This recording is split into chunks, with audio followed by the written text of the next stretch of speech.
네, 오늘 주시는 하나님의 말씀은 고린도후서 7장 1절 말씀입니다.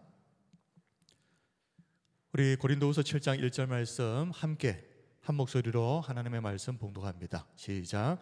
그런즉 사랑하는 자들아, 이 약속을 가진 우리는 하나님을 두려워하는 가운데서 거룩함을 온전히 이루어 육과 영의 온갖 더러운 것에서 자신을 깨끗하게 하자.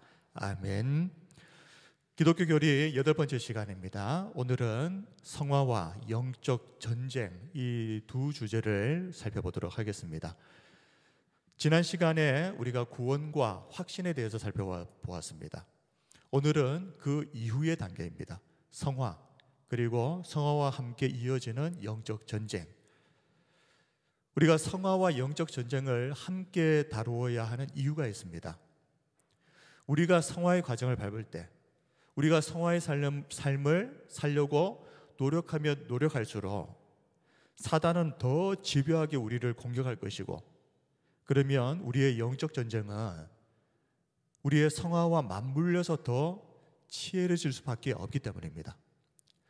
그런 점에서 성화를, 예수 그리스도를 닮아가는 과정이라고 본다면 영적 전쟁은 우리의 그 성화의 여정을 어떻게든 방해하고 저지하기 위해서 공격해 들어오는 사탄과 죄의 세력과의 싸움이다, 이렇게 말할 수 있는데, 오늘 이 내용들이 오늘 다루고자 하는 핵심 내용입니다. 자, 먼저 성화에 대해서 살펴보겠습니다. 오늘 본문 고린도후서 7장 1절을 보면 성화가 무엇인가 하는 것을 알 수 있습니다. 7장 1절입니다. 그런즉 사랑하는 자들아, 이 약속을 가진 우리는 하나님을 두려워하는 가운데에서 거룩함을 온전히 이루어 육과 영의 온갖 더러운 것에서 자신을 깨끗하게 하자. 자, 1절 말씀에서 이 약속을 가진 우리라는 이 말씀, 어떤 약속을 말하는 것이겠습니까? 이 내용을 알려면 그 앞에 있는 고린도후서 6장 14절부터 18절 내용을 보아야 됩니다. 그 내용을 보면 우리의 정체성에 대해서 이렇게 이야기합니다. 우리는 예수님을 믿고 하나님의 성전이 되었다. 자, 이것이 우리의 정체성인데, 그런데 하나님의 성전된 우리가 세상과 구별된 삶을 살아야 한다. 그리고 그 구별된 삶을 살 때 주어지는 약속에 대해서 이야기합니다. 너희가 구별된 삶을 살면 내가 너희 아버지가 되고 너희는 나의 자녀가 될 것이라. 자, 이 구별된 삶을 통해서 우리가 예수님을 믿는 그 순간부터 또 이 성화의 과정을 통해서 우리에게 소속과 신분의 변화가 이루어진다 하는 이 약속을 말하는 것입니다. 그렇다면 이 약속을 가진 우리가 이 땅에서 살아가는 동안 어떤 삶을 살아야 하는가? 앞에서 말씀했던 세상과 구별된 삶, 이것을 우리가 거룩한 삶이라고 하고, 이 거룩한 삶이 바로 성화의 삶의 최종 목적입니다. 자, 그러면 어떻게 해요? 거룩함을 온전히 이루어라고 그랬습니다. 자, 거룩함을 온전히 이루는 것이 성화인데, 거룩함을 온전히 이루면 어떤 결과가 주어지게 되는가? 죄로부터 우리가 깨끗해지게 됩니다. 그것을 우리가 거룩이라고 하고요, 원어를 보게 되면 카도시라는 단어를 씁니다. 이 카도시는 어떤 한 물건에 더러운 오물들이 막 잔뜩 묻혀져 있는데, 이거를 뭐 대충 씻어가지고는 깨끗하게 만들 수가 없는 상황에서 날카로운 칼을 가지고 더럽게 오염된 부분들을 아예 그냥 잘라내버리는 겁니다. 이런 과정들을 통해서 더러운 것들을 완전히 걷어내버리고 깨끗한 것만 남기는 것, 이것을 우리가 카도시, 거룩이라고 하거든요. 자, 그러면 이것이 어떻게 가능한가? 우리가 이 땅을 살아가면서 공의로우신 하나님을 두려워하는 마음이 있을 때 이것이 가능합니다. 이것을 우리는 성경에서 경외라고 하는데요, 우리가 하나님을 경외한다고 할 때는 두 가지가 들어가 있는 겁니다. 하나님을 두려워하는 마음과 하나님을 사랑하는 마음, 이 두 가지를 합쳐서 우리가 경외라고 합니다. 자, 그렇다면 우리가 하나님이 지금도 우리를 바라보고 계시고 하나님은 우리가 죄 가운데 거할 때에 그 죄에 대해서 심판하실 수밖에 없는 공의로우신 하나님이다 하는 이 사실을 우리가 항상 기억하고, 이 두렵고 떨리는 마음으로 자신을 깨끗하게 하는 것, 이것을 우리가 성화라고 하는 겁니다. 자, 그런데 거룩함을 온전히 이루어라고 했지 않습니까? 우리가 생각하는 이 성화가 대충 어느 정도 거룩해지는 것이 아니라 온전함을 이룰 때까지. 그래서 우리는 죽을 때까지 성화되어야 됩니다. 그리고 자신을 깨끗하게 하자, 이 성화의 결과가 우리가 깨끗해진다는 것인데, 앞에서도 말씀드린 것처럼 죄로부터의 깨끗해짐. 자, 이 상태를 굳이 비유를 하자면은 아담과 하와가 창조되어서 죄를 짓기 이전의 상태.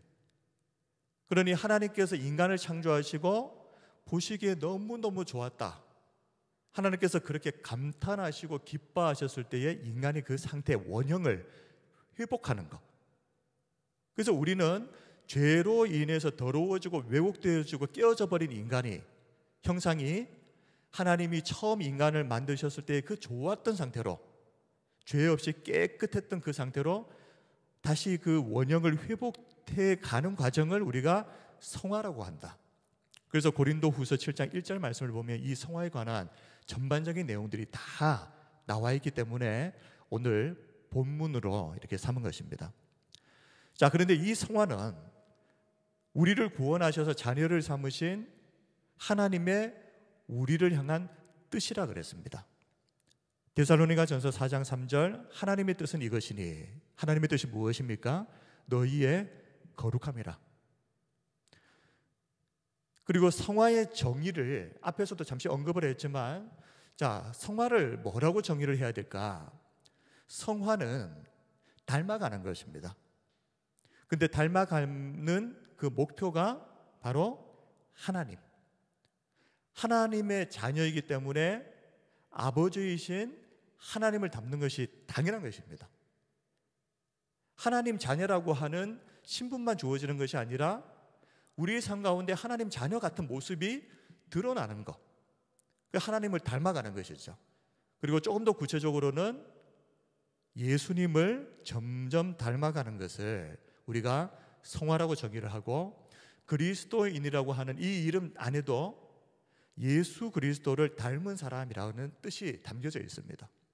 그러므로 우리가 우리를 보면서 그리스도인이라고 할 때 항상 우리는 뭘 생각해야 된다는 말입니까? 예수님을 닮아가고 있는가? 예수님을 닮아가고 있다면 그리스도인다운 것입니다. 자, 베드로전서 1장 15절에서 16절 말씀입니다. 오직 너희를 부르신 거룩한 이처럼 너희도 모든 행실에 거룩한 자가 되라. 기록되었을 때 내가 거룩하니 너희도 거룩할지어다 하셨느니라. 하나님이 거룩하신 분이기 때문에 하나님의 자녀에게도 하나님의 그 거룩하심을 요구하시는 것입니다. 내 자녀인데 내 자녀다워야지. 자, 그런데 구원과 성화의 차이가 무엇이겠습니까? 자, 우리는 이제 신학 공부를 하게 되면 구원과 성화를 이렇게 구분을 해서 그 차이에 대해서 살펴봅니다. 구원이라고 하는 것은 예수님의 십자가를 통해서 단번에 이루어진 사건입니다. 그러므로 구원이라고 하는 것이 취소되지 않기 때문에 우리 일생에 구원이라고 하는 사건은 딱 한 번 있는 겁니다. 자, 그런데 성화는 그렇지 않습니다. 예수님을 믿고 구원을 받고 난 이후 이제 우리는 평생에 걸쳐서 계속해서 점진적으로 예수님을 닮아가는 과정을 우리는 성화라고 합니다. 그래서 이 구원이 우리의 바뀌어진 신분에 대한 선언이라면, 자, 이제는 더 이상 너희는 죄의 종이 아니라 하나님의 자녀다, 이것이 구원이라면 그것을 우리가 또 칭의라고 하죠. 자, 성화는 이 칭의, 구원의 은혜를 받은 자에게서 반드시 나타나야 되는 그 구원의 증거들, 그 삶의 열매, 이것을 통해서 이 성화는 내가 받은 구원을 증거하는 것입니다. 자, 그러면 성화의 목표, 자, 우리가 종종 하는 실수 중에 하나가 사람을 목표로 삼는 것입니다. 그런데 어떤 경우에도 사람은 부족한 죄인일 뿐입니다. 그러므로 우리가 신앙생활을 하면서 물론 내 주변에 나보다 훨씬 영적으로 성숙하고 신앙적으로 본받을 만한 분들이 계시죠. 그런데 우리의 최종 목표는 그 사람을 닮는 것이 아닙니다. 나보다 좀 더 나은 죄인을 닮는 것이 성화의 목적이 아니라 완전하신 예수 그리스도를 닮는 것이 우리의 목표라는 것. 왜 이 부분이 중요한가 하면 우리는 종종 어떤 경우에 이 성화를 목적으로 하면서 사람을 우상 삼는 경우들이 있기 때문에 그렇습니다. 교회 안에서 심지어 목사도 절대 그 성화의 목표가 되어서는 안 됩니다. 그건 광신자들이죠. 그리고 이거는 이단들, 잘못된 이상한 집단들에게서나 나타나는 현상이지 목회자도 자신을 닮으라고 해서는 안 됩니다. 사실 사도 바울이 나를 본받으라라고 말한 것은 너희들 내가 살아온 삶을 뒤따르고 나를 본받으라는 말이기보다는 내가 지금 걸어가고 있는 것이 바로 예수님이 걸어가셨던 그 길이기 때문에 그 뒤를 사도 바울이 복음을 전했던 사람들도 똑같이 따라오기를 원하는 겁니다. 그러니까 결국은 예수님을 따르라는 말인 겁니다. 그리고 본인은 그 예수님을 따르는 삶을 충실히 살았다 하는 어떤 신앙 고백이라고 생각할 수 있습니다.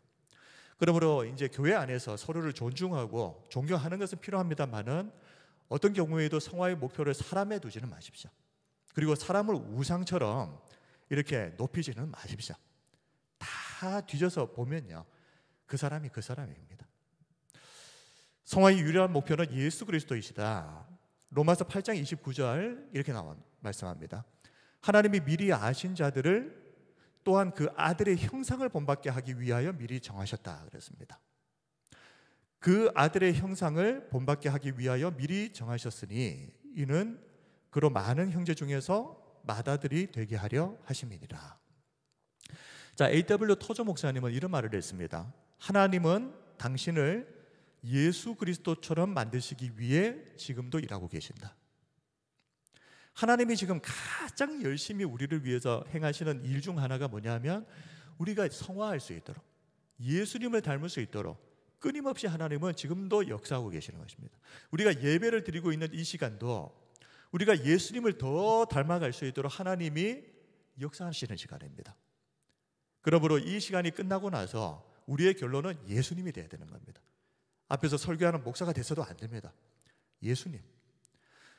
그리고 성화라고 하는 것을 조금 더 깊이 들어가 보면 이 성화는 내가 죽어야 이루어지는 겁니다. 내가 죽고 내 안에 예수님이 사시는 삶이 실제로 이루어질 때 그때부터 사실 성화라는 것이 제대로 이루어지게 되는데 갈라디아서 2장 20절 말씀 우리 같이 한번 읽겠습니다. 시작. 내가 그리스도와 함께 십자가에 못 박혔나니 그런즉 이제는 내가 사는 것이 아니요 오직 내 안에 그리스도께서 사시는 것이라. 이제 내가 육체 가운데 사는 것은 나를 사랑하사 나를 위하여 자기 자신을 버리신 하나님의 아들을 믿는 믿음 안에서 사는 것이라. 아멘. 우리가 예수님을 믿는 그 순간 우리는 선언해야 됩니다.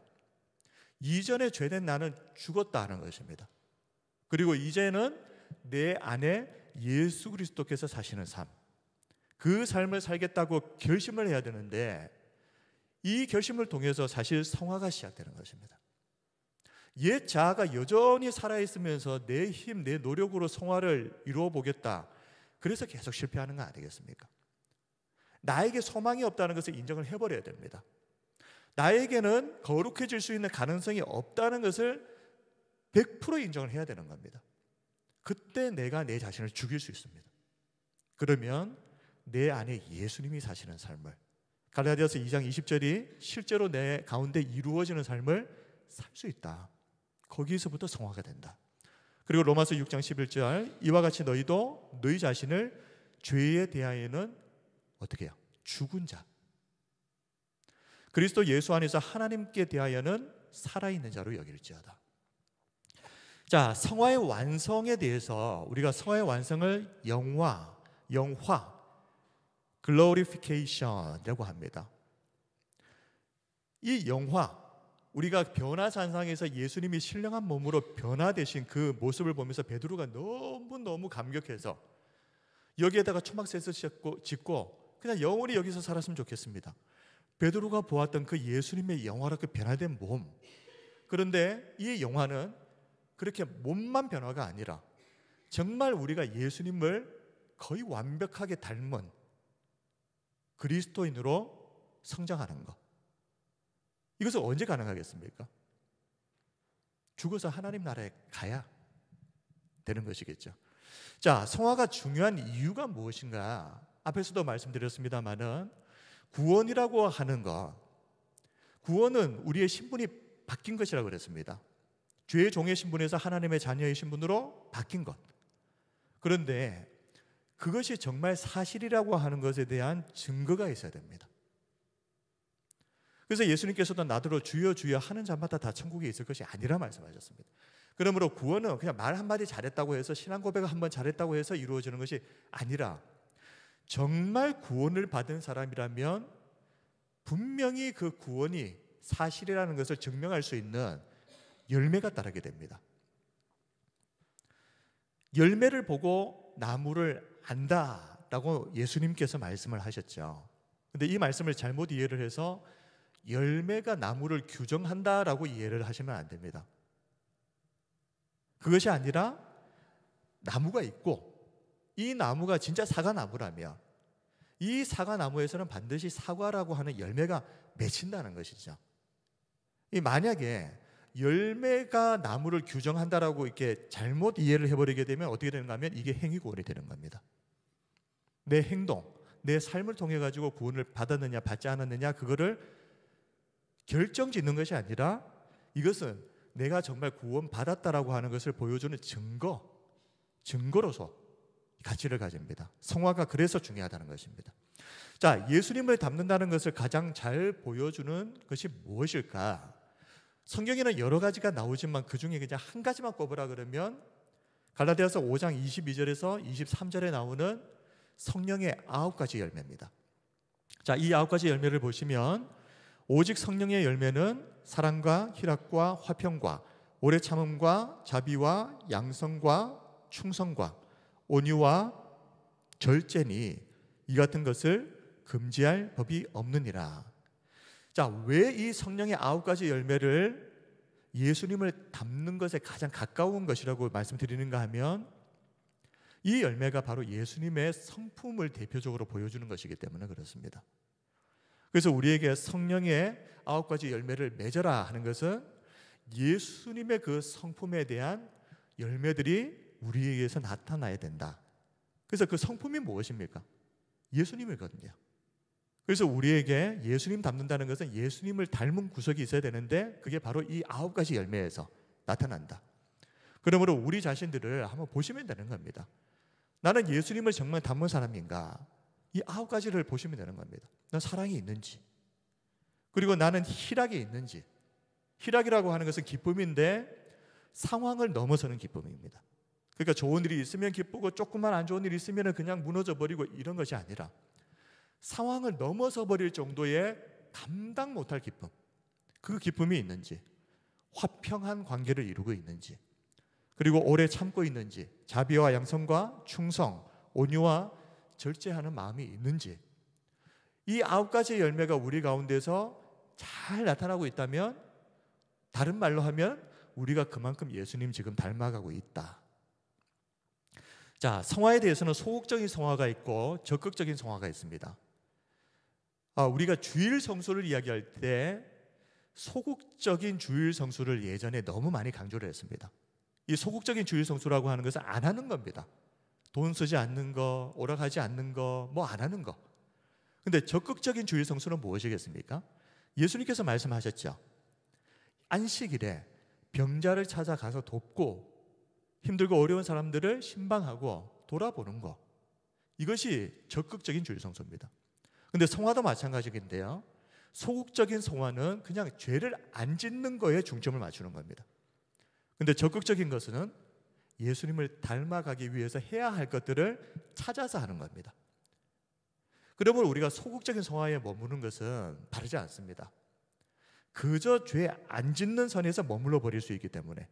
근데 성화라고 하는 것은 그것을 넘어서 이제는 적극적으로 예수님을 닮아가는 의지거든요. 자, 그리고 우리의 성화를 방해하는 것이 무엇일까?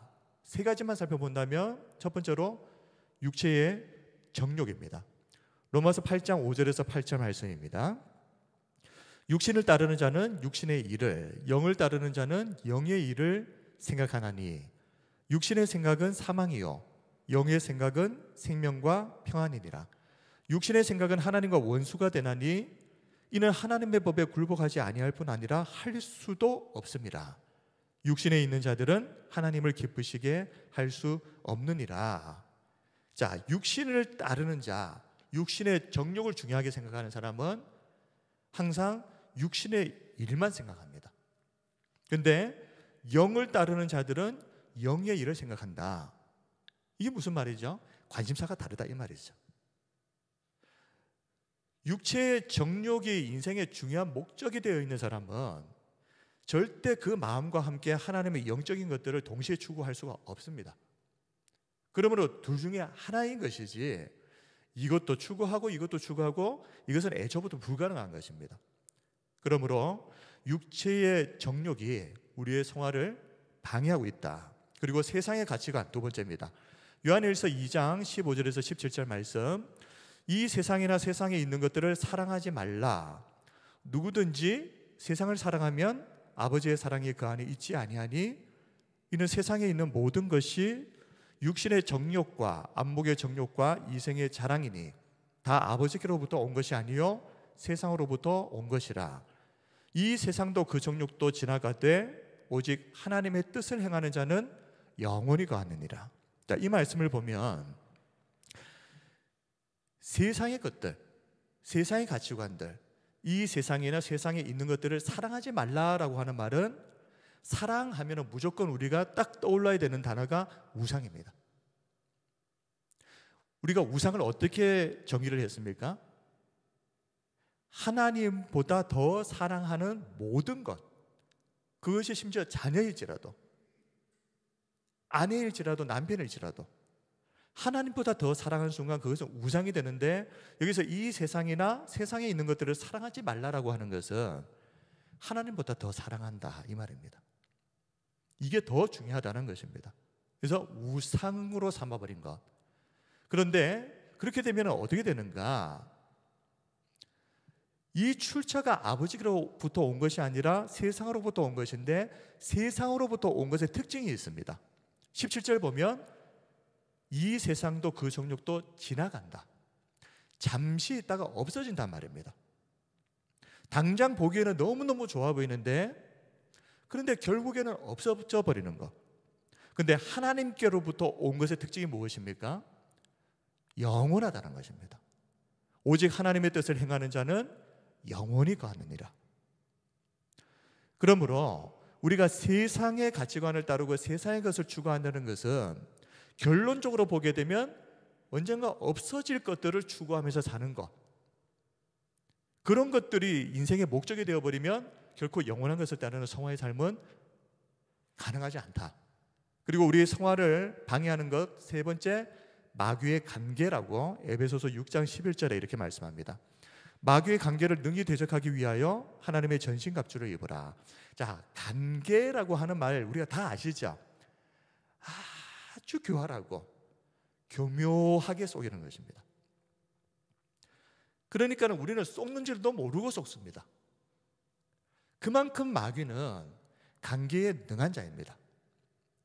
이 마귀가 뱀의 모양으로 위장을 하고 하와를 찾아와서 하와에게 선악과를 먹도록 유도하는 과정을 우리가 알고 있지 않습니까? 그게 관계입니다. 교묘하게 자기도 모르게 쏘가 넘어가도록 꿰는 것입니다. 그런데 이 관계를 대적해야 된다. 대적한다는 것은 다른 말로 하면 적극적으로 거부하는 것입니다.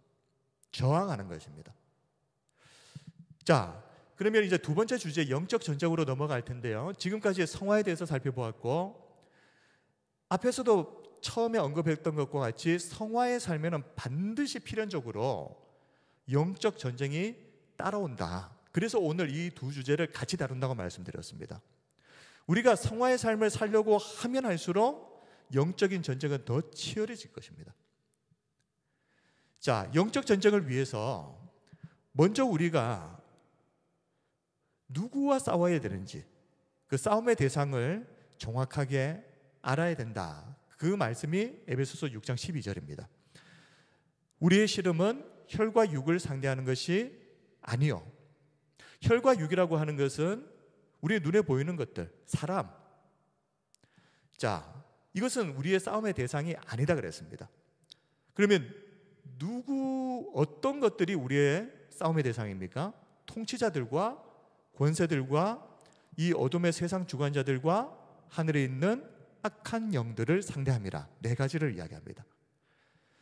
자, 이 싸움의 대상, 왜 네 가지를 언급했는가? 신학자들은 이것이 바로 악한 영적 세력의 네 가지 계층 구조다, 이렇게 이야기합니다. 그러니까 이 최상위 계층과 중간 계층과 최하위 계층을 의도적으로 이렇게 좀 나눠놓은 것이다. 그래서 에베소서 6장 12절 아닙니다. 골로새서 1장 16절 말씀을 보면 앞에 나오지는 않지만 거기에 통치자들이라고 하는 단어가 나오는데, 오늘 에베소서 6장 12절에도 제일 처음에 통치자들이 나오잖아요. 이 통치자들, 헬라어로 보면 아르카이라고 되어 있습니다. 그런데 이 아르카이와 비슷한 단어가 아르케거든요. 이 아르케가 뭐냐면 시작이라는 단어입니다. 아르카이, 통치자들은 악한 영들의 그 세력을 그 계층별로 나눌 때 제일 상위 계층에 있는 그 리더급의 존재들을 통치자라고 하는 말로 표현을 했을 것이다. 그러므로 이 통치자들은 악한 영들의 지휘자 역할을 하는 대상들이라고 볼 수 있습니다. 자, 그리고 권세들, 엑수시아이라고 하는 것은 그 통치자들 아르카이 밑에 있는 중간 지휘자들 정도로 볼 수 있다.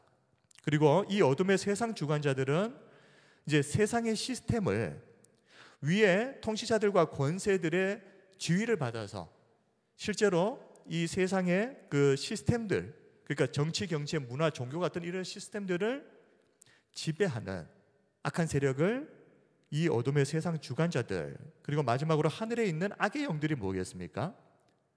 이 악의 영들이 바로 이제 행동 대장들입니다. 이제 실제로 막 뛰어다니면서 일하는, 어떻게 보면은 가장 낮은 계급에 있는 영적인 악한 세력들. 자, 그런데 에베소서 6장에서 사도 바울이 말하고자 하는 것은 우리가 성화의 삶을 살게 되면 반드시 영적 전쟁을 치를 수밖에 없는데, 이때 우리가 누구와 싸워야 되는지를 정확하게 알고 싸워야 된다는 겁니다. 근데 앞에서 왜 혈과 육을 언급을 했겠습니까? 우리가 싸워야 되는 대상이 아닌 사람과 싸우고 있다는 겁니다. 실제로 우리가 싸워야 되는 대상들은 악한 영의 세력인데, 그런데 그 악한 영의 세력들이 누구를 통해서 일을 합니까? 사람들을 조종하거든요. 그래서 우리가 사람과 싸울 것이 아니라 그 사람들을 조종해서 악한 일들을 만들고 있는 그 배후 세력과 싸워야 된다 하는 것을 사도 바울이 지금 이야기를 하고 있는 것입니다. 자, 그런데 이 악한 세력들은 보이지 않는 영적인 세력이거든요.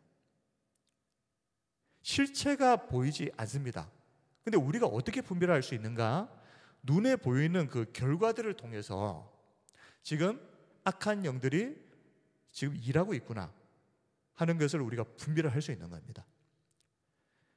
자, 그런데 앞에서도 말씀드린 것처럼 사람과 싸우면 안 된다 그랬습니다. 나에게 어떤 상처를 주고 어떤 손해를 입히고 뭐 그런 사람들이 있겠죠.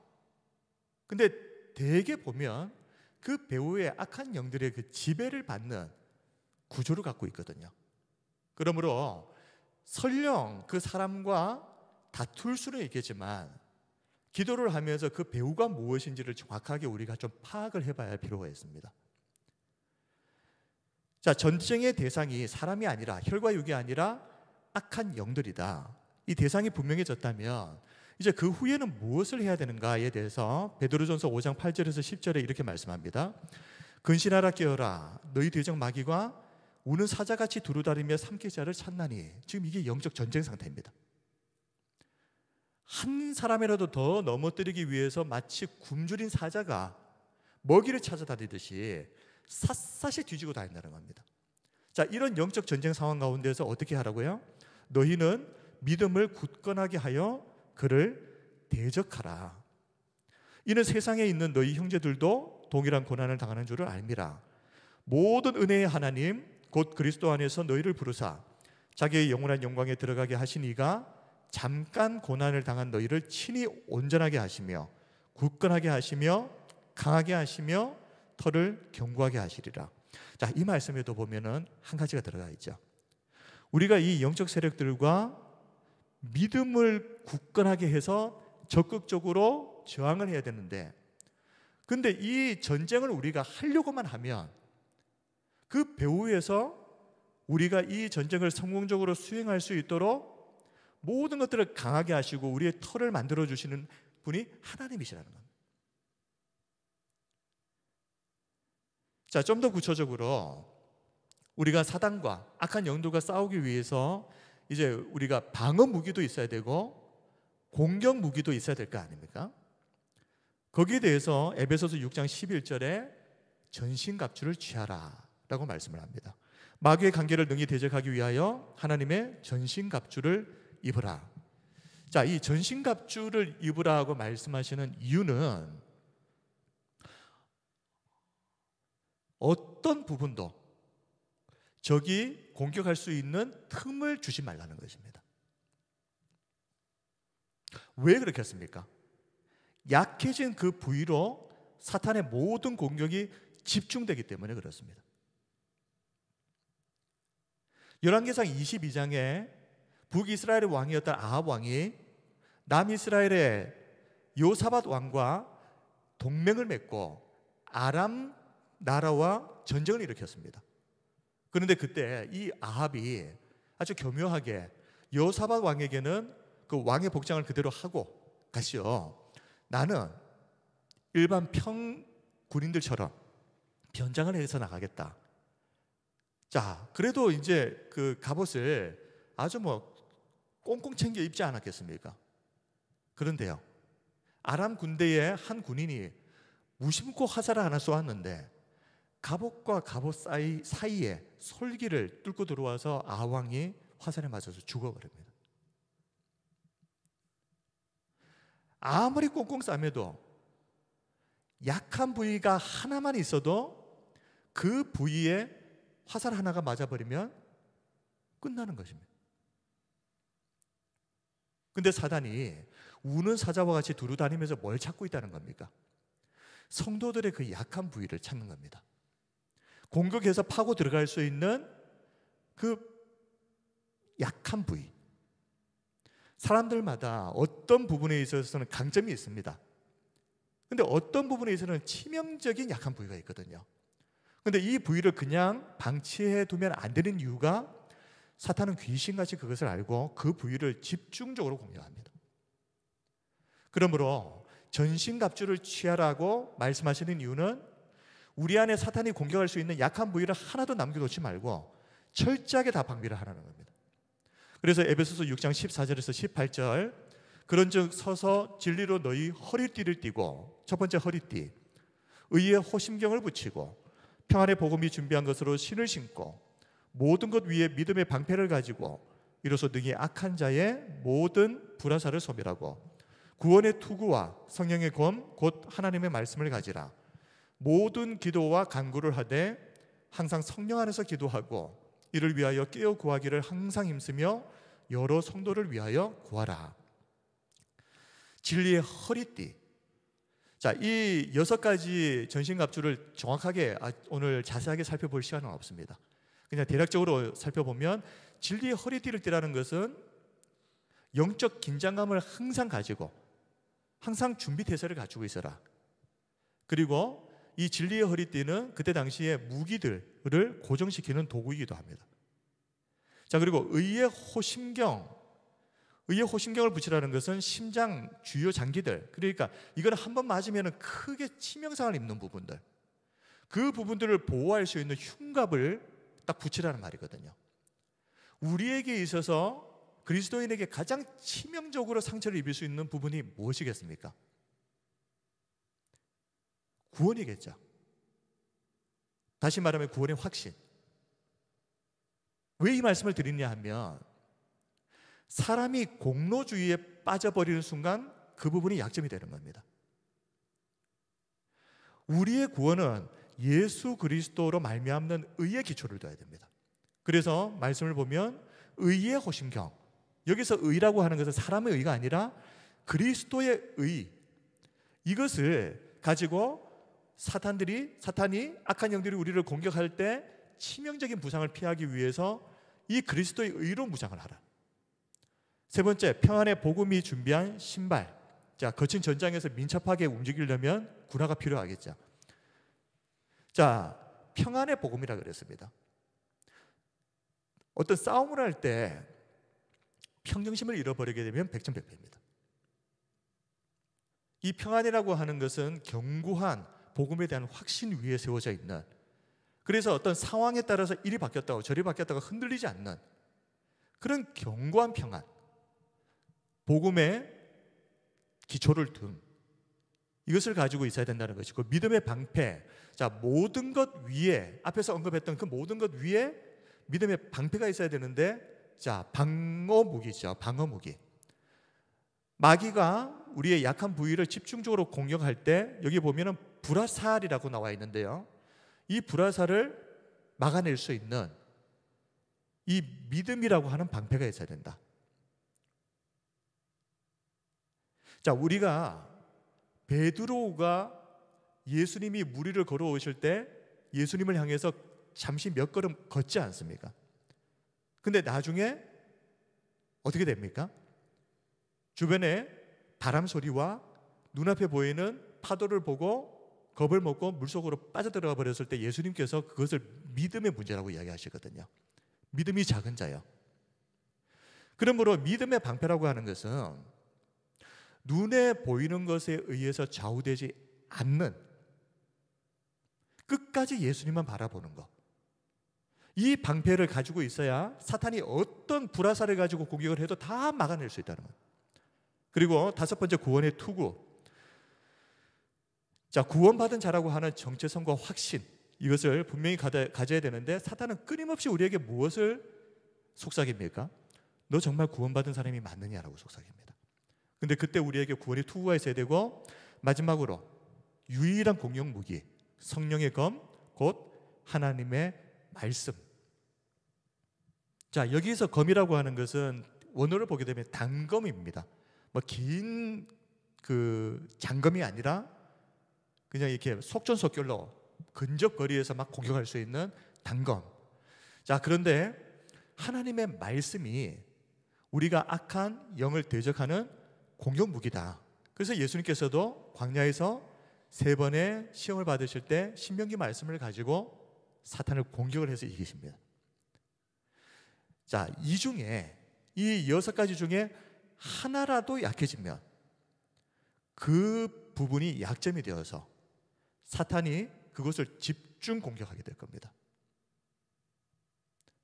그러므로 전신갑주는 전체가 다 완벽하게 갖추어야지 의미가 있는 것이지, 뭐 그냥 구원의 투구도 없고 신발도 없는데 그냥 방패 하나 가지고 있고 검 하나 가지고 있고 이런 개념이 아니라, 이 전신갑주는 다 갖춰져야 되는, 그래서 내 몸과 마음의 단 하나의 약점도 적에게 노출시키지 않도록 완벽하게 방어할 수 있도록, 그리고 하나님의 말씀으로 공격할 수 있도록. 그런데 이 전신갑주를 취하는 것만으로는 부족합니다. 그래서 18절 말씀이 있는 겁니다. 앞에서 17절까지 6가지 전신갑주 이야기한 다음에 18절에 모든 기도와 간구를 하되 그랬습니다. 모든 기도와 간구를 하되. 자, 항상 성령 안에서 기도하고 이를 위하여 깨어 구하기를 항상 힘쓰며 여러 성도를 위하여 구하라. 모든 것 위에 이 전신갑주를 다 준비를 한 후에 거기에 뭐가 최종적으로 더해져야 된다는 말입니까? 기도가 더해져야 된다는 말입니다. 이것이 대단히 중요한 영적 원리입니다.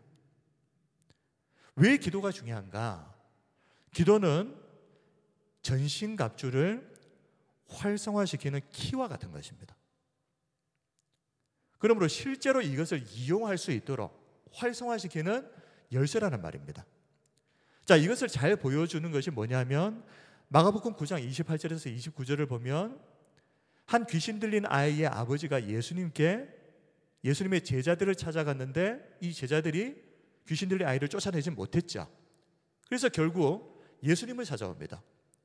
예수님께서 그 귀신을 명해서 떠나가게 하시고 이 일이 있은 후에 제자들이 예수님을 찾아와서 예수님, 우리는 어찌하여 능히 그 귀신을 쫓아내지 못하였나이까?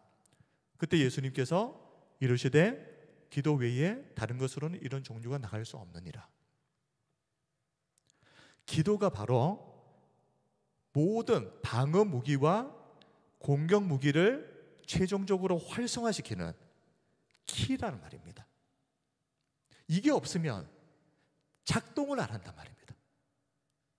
말씀의 검을 가지고 있어도 기도하지 않는 사람은 이 검을 쓰지를 못합니다. 진리의 허리띠와 의의 호심경과 평안의 복음이 준비한 신발, 믿음의 방패, 구원의 투구를 쓰고 있어도 기도하지 않는 사람은 이것들이 실제로 작동하지 않습니다. 그래서 사도 바울은 마지막 키는 바로 기도다. 그리고 가끔 기도해서 되는 것이 아니라 항상 깨어서 기도하라. 그래야 전신갑주가 활성화된다. 그래서 마틴 루터는 나는 내일 할 일이 너무 많기 때문에 오늘 더 오랜 시간 기도하지 않으면 안 된다 그랬습니다. 바쁘다고, 피곤하다고, 할 일이 많다고 기도를 쉬고 기도 시간을 줄이는 것이 아니라 오히려 해야 될 일이 많기 때문에 더 많이 기도해야 된다는 겁니다. 이게 맞는 거죠.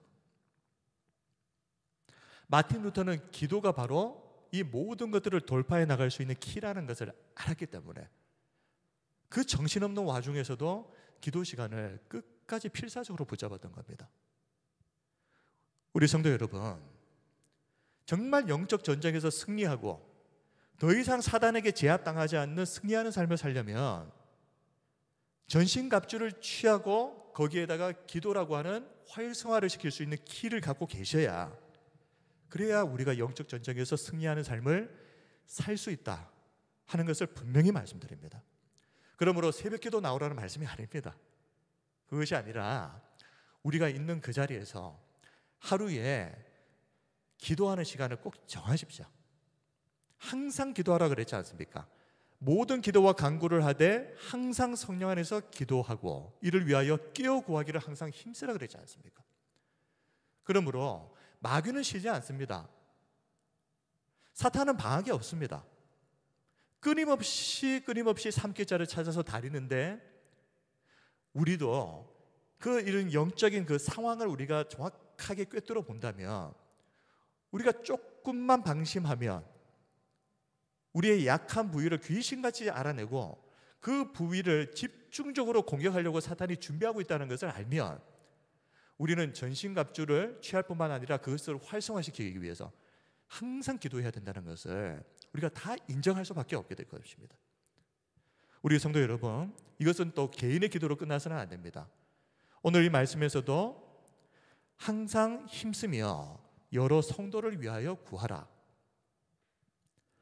개인의 기도가 이제는 공동체를 위한 기도로 확대가 돼서, 그래서 이 기도가 이제는 어떤 기도가 되어야 하는가 하면 내가 나를 위해서만 하는 기도가 아니라 내 지체들이 어떤 어려운 일이 처했을 때 서로가 서로를 위해서 막 기도해주는 기도의 네트워크가 그물망처럼 거미줄처럼 촘촘하게 서로 연결이 되게 되면 어떻게 될까요?